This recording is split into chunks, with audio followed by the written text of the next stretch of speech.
Dá para fazer o meu exame pelo convênio se eu fui numa consulta com um médico particular? Dá sim, e eu vou te ensinar aqui como que você vai fazer isso. Bom, eu não atendo convênio já tem alguns anos, e isso é muito comum na minha prática clínica, né, de consultório, e a gente faz realmente algumas orientações para paciente.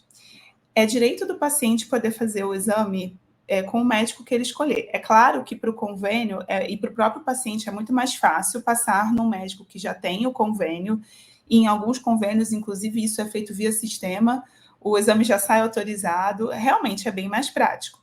Mas, por outro lado, talvez você tenha vínculo com um médico que saiu do convênio, ou talvez você escolheu aquele profissional, aquela profissional, porque você se identificou e ela não tem o seu convênio, ou não atende seu convênio, ou não atende por convênio, como é o meu caso, por exemplo. Mas você paga o convênio e você quer fazer os exames pelo convênio. Isso é possível? É claro que é possível, é seu direito. Então, para que você possa fazer a transcrição de um pedido de médico de fora para o seu convênio, esse pedido ele precisa constar, primeiro, né, o nome do exame de forma legível, senão vai ficar um pouco mais difícil, mas o principal não é isso. O principal é que cada exame solicitado venha com o que a gente chama de código TUS, T-U-S-S. Então, esse código TUS, eu vou até escrever aqui para vocês, código TUS. Acho que vai ficar mais fácil, né? Então, esse código TUS, ele é o código que é universal para todos os convênios. Então, é claro que cada convênio vai ter suas particularidades em termos de burocracia. Para alguns convênios, a transcrição tem que ser feita presencial, levando o pedido. Para outros convênios, você pode fazer pelo próprio site do convênio, você que faz. Tem convênio que você precisa mandar o pedido por e-mail e eles fazem a transcrição. Mas o meu convênio, eu tenho convênio como paciente também. O meu convênio, nós pacientes, é que fazemos essa transcrição. E é mais complicado porque você tem que digitar código por código. Além disso, o pedido do médico, então, ele precisa conter o código TUS, ele precisa conter o CID, que é o Código Internacional da Doença, explicando qual é a doença que você está acompanhando, o CID principal. Então, vamos dizer que você tenha mais de uma condição de saúde. Vamos dizer que você tenha diabetes, tireoide, colesterol e anemia. A gente escolhe o principal, né? No caso, por exemplo, quem tem diabetes, o principal seria o do diabetes, né? Enfim, o CID principal para entrar como CID de justificativa. Em alguns convênios, eles também querem que esse pedido venha com uma justificativa médica, que é um resuminho do seu quadro clínico. Então, que nem esse exemplo que eu dei. Pessoa portadora de diabetes, hipotireoidismo, colesterol elevado e anemia. Necessita a realização dos exames para que a gente acompanhe o tratamento. Isso é uma justificativa. Não precisa ser nada muito elaborado, mas precisa o auditor do convênio precisa entender por que esse exame está sendo solicitado. Então, precisa ter também o CRM do médico, né, que é o registro do conselho profissional. Em alguns casos, precisa também ter código de especialidade. Então, para resumir, para você conseguir fazer o seu exame solicitado por um médico particular pelo convênio, o pedido tem que ter 4 coisas. O código TUS, que é esse aqui, né, que a gente falou. O CID, que é a Classificação Internacional de Doenças, né, o código do CID, que é o código da patologia, né, que você tem. Ele precisa ter o CRM do profissional, né, ou enfim, o número do conselho profissional da pessoa, do profissional que está solicitando. Então, no meu caso médica, o CRM, Conselho Regional de Medicina. Em alguns casos, ele também precisa ter o código da especialidade, nem todo convênio pede, mas alguns convênios pedem. E aí, fazendo isso, você dá entrada com esse pedido e normalmente o pedido é autorizado. Se tiver algum exame que o convênio não autorizar, ele precisa também te justificar o porquê que ele não autorizou. Muitas vezes a justificativa é: você fez esse exame há um mês atrás e a gente só cobra esse exame 3 vezes por ano, então a cada 3 ou 4 meses. Isso é uma justificativa. Ou esse exame não bate com o código do CID, você precisa ter uma justificativa específica desse exame. Então, por exemplo, que nem o exemplo que eu dei anterior, né? O CID principal seria o diabetes, mas eu pedi o exame da tireoide, então eu preciso muitas vezes justificar esse exame separado.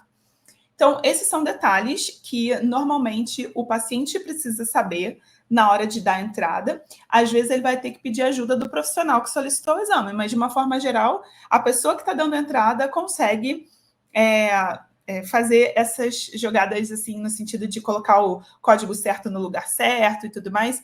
Eu falei a jogada, mas não é jogada, né? É o protocolo. Eu acho que a palavra melhor seria essa. Aí, eu quero aproveitar, então, que a gente está falando sobre isso e falar de alguns problemas que podem acontecer. Um desses problemas é a não autorização pelo convênio. O profissional que está solicitando, ele não tem como dizer qual exame que o convênio vai autorizar ou não. Tem exames que não estão no rol de cobertura, né? Então, nesse caso, não tem jeito, você vai ter que fazer particular, ou se for muito caro, você pode conversar com o profissional para ver se realmente precisa ou não fazer e tudo mais. Mas, assim, não é culpa do profissional que aquele exame não é coberto, né? Então, são coisas que a gente tem que ir conversando. O profissional que solicitou também não tem culpa se o seu convênio só cobra aquele exame uma vez por ano, mas você, por conta da condição de saúde que você tem, precisa fazer a cada 3 meses. Isso também não dá para você brigar com o seu médico porque ele pediu o exame. Mas tem coisas que o profissional pode ajudar, como, por exemplo, isso que eu te falei, dar justificativas separadas para certos tipos de exames por conta de um CID, etc. Tem um outro detalhe que é assim, é um dos erros que eu... Um dos problemas que eu mais recebo no consultório, que é o seguinte: tem exames em que o código é o mesmo, independente se você faz esse exame no sangue ou na urina. Por exemplo, o exame de creatinina é um exame que eu posso dosar ele no sangue, na urina amostra simples, na urina amostra 12 horas e na urina amostra 24 horas. Se eu tiver que pedir a creatinina nesses 4 exames, é o mesmo código, e isso pode dar problema. Então, na hora que você for, se o seu convênio é desses que você que tem que dar entrada com o código, você tem que botar o código e colocar a quantidade de exames que for ali. Então, por exemplo, eu solicito muito o exame de creatinina no sangue e na urina de 24 horas ao mesmo tempo. Então, na hora que você lança o código da creatinina, você tem que colocar 2 vezes aquele código, porque senão ele autoriza ou em um ou em outro, e não autoriza nos dois. Não existe um código separado para creatinina no sangue e para creatinina na urina. É o mesmo código. A mesma coisa acontece, por exemplo, com exames que são feitos... Por exemplo, vou dar um exemplo do ácido fólico, que eu sempre pego problemas com esse exame.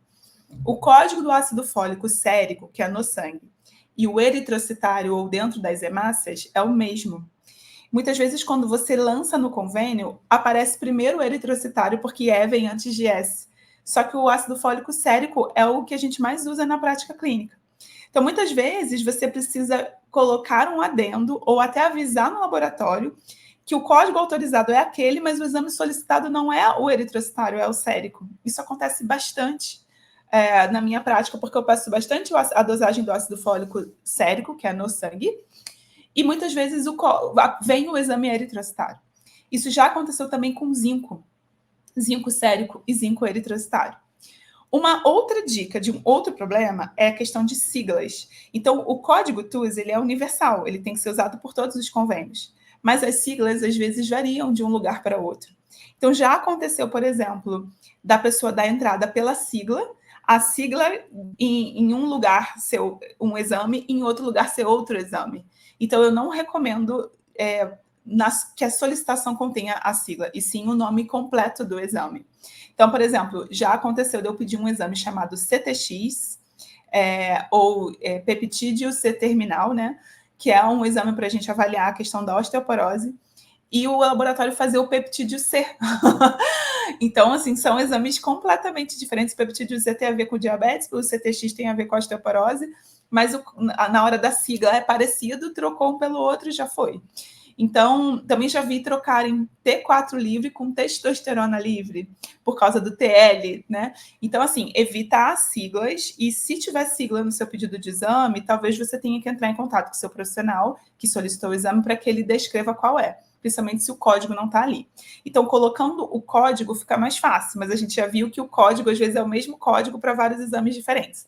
Então, assim, vocês estão vendo que, apesar de ser possível e de ser direito do paciente fazer o exame pelo convênio, tem esses pequenos detalhes que são importantes. E se você está me assistindo e é profissional de saúde, também é importante você saber esses detalhes na hora de orientar seu paciente, principalmente se o paciente passou com você por particular, ou se você não atende o convênio daquele paciente, ele vai precisar pedir essa transcrição, né? Bom, gente, esse é um vídeo que é bem burocrático, mas eu espero que ele te ajude na hora de você conseguir fazer a sua transcrição de exame no convênio. Não dá para eu falar todas as possibilidades de coisinhas que podem acontecer, mas o mais importante aqui é te dizer que isso é seu direito e que podem acontecer pequenas coisinhas, e é importante você conhecer as burocracias do seu convênio, né? E quais são os protocolos que eles usam para que você possa fazer o seu exame sem problemas. Espero que esse vídeo te ajude. Se ele te ajudou, não esquece de dar aquele joinha aqui pra gente, seguir a gente aqui no canal, encaminhar esse vídeo para alguém que você também acha que vai ajudar, né, com essas informações. E eu vejo vocês no próximo vídeo. Um beijo, meus amores. Fiquem com Deus. Até a próxima. Tchau, tchau.